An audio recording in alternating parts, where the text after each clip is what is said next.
வேதம் படி கண்டுபிடி. தானியேல் அதிகாரம் 7-8 வரை. மனுஷ இருதயம் எந்த மிருகத்துக்கு கொடுக்கப்பட்டது?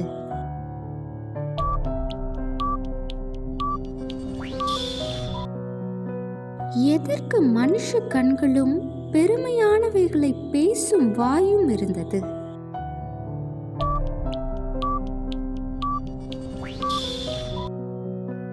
தானியேலின் தரிசனத்தில் கண்ட சிங்காசனத்தில் வீற்றிருந்தவர் யார்?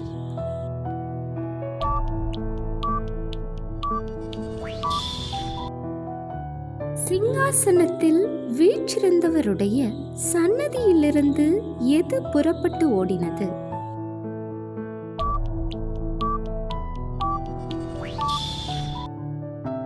நாலு பெரிய மிருகங்களும் எதை குறிக்கிறது?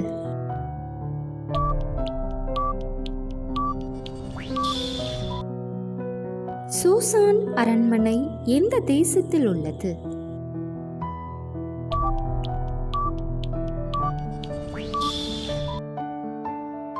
இரண்டு கொம்புள்ள ஆட்டுக்கடா எந்த தேசத்து ராஜாக்கள்?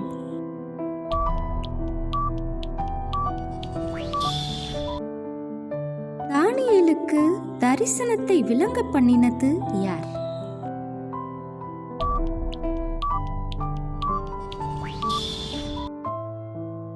தானியேல் எந்த ஆற்றங்கரையில் இருப்பதாக தரிசனத்தில் கண்டார்?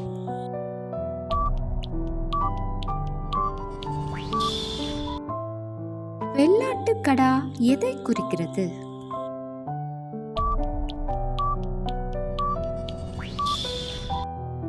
கேள்வி நேரம். தினமும் மாலை 7 மணியிலிருந்து 8 மணி. விடைகளுக்கு வாட்ஸ்அப் எண்ணை தொடர்பு கொள்ளவும். Thank you for watching. God bless you.